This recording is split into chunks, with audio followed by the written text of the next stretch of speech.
Shalom kekasih-kekasih Tuhan. Renungan pada hari ini berjudul Memperbaiki Kerusakan.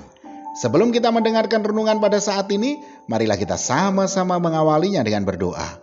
Bapa, di dalam nama Tuhan Yesus Kristus ya Roh Kudus, firman-Mu itu berkuasa atas hidup kami. Untuk itu kami sambut berkat firman-Mu di dalam nama Tuhan Yesus Kristus. Amin. Firman Tuhan pada saat ini terambil dari Yeremia 33 ayat 7. Aku akan memulihkan keadaan Yehuda dan Israel dan akan membangun mereka seperti dahulu. Kekasih-kekasih Tuhan, ada satu kisah menarik yang terjadi di sekitar tahun 1900-an. Saat itu ada seseorang yang sedang naik mobil Ford seri T, yaitu mobil pertama di dunia yang diproduksi secara massal. Tiba-tiba mobil tersebut mogok di jalan. Lalu pengendaranya mencoba untuk memperbaikinya, tetapi mobil itu tetap tidak bisa menyala. Padahal dia adalah seorang ahli permesinan, namun dia gagal menyalakan mobil Ford-nya.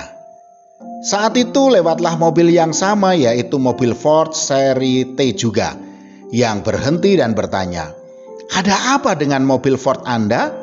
Lalu dijawabnya, kalau mogok dan tidak bisa memperbaikinya.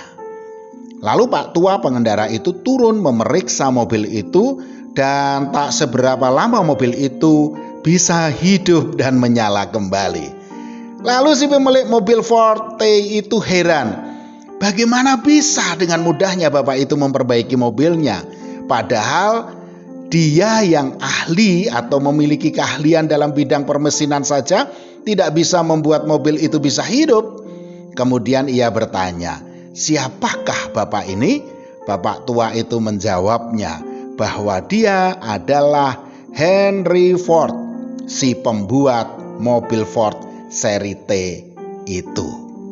Kisah ini mengingatkan kita, saudaraku, bahwa pencipta alam semesta ini adalah Tuhan Yesus Kristus.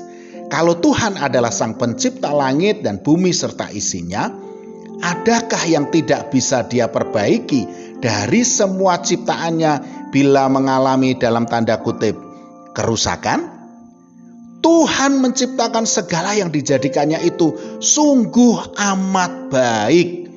Jadi seperti halnya Henry Ford yang sangat paham dengan detail mobil ciptaannya, demikian juga halnya dengan Tuhan kita Yesus Kristus, saudaraku, yang sangat paham dengan segala ciptaannya, sehingga bila kita sedang mengalami dalam tanda kutip kerusakan, maka dengan mudahnya Tuhan pasti bisa memperbaikinya sehingga kita bisa kembali pada desain awal ciptaannya, yaitu sungguh amat baik.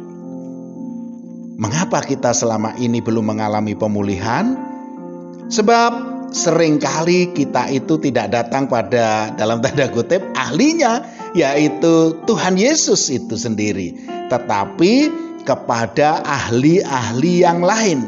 Dikatakan dalam Yohanes 16 ayat 24, sampai sekarang kamu belum meminta sesuatu pun dalam namaku. Mintalah maka kamu akan menerima supaya penuhlah sukacitamu. Saudaraku, untuk itu marilah kita datang kepada Sang Pencipta kita untuk memperbaiki kerusakan akibat masalah dan badai persoalan. Berserulah dan panggillah Dia, yaitu Dia Tuhan Yesus Kristus.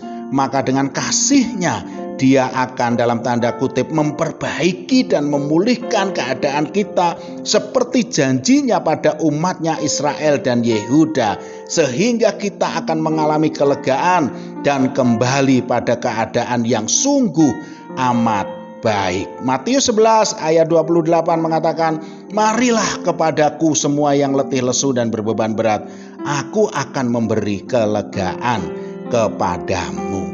Amin. Mari kita berdoa. Bapa, di dalam nama Tuhan Yesus Kristus ya Roh Kudus, kami yakin dan percaya pemulihan dan kemenangan itu Engkau berikan kepada kami ketika kami bersandar kepadamu. Dalam nama Tuhan Yesus Kristus, amin. Selamat beraktivitas dan tetap semangat. Tuhan Yesus Kristus memberkati.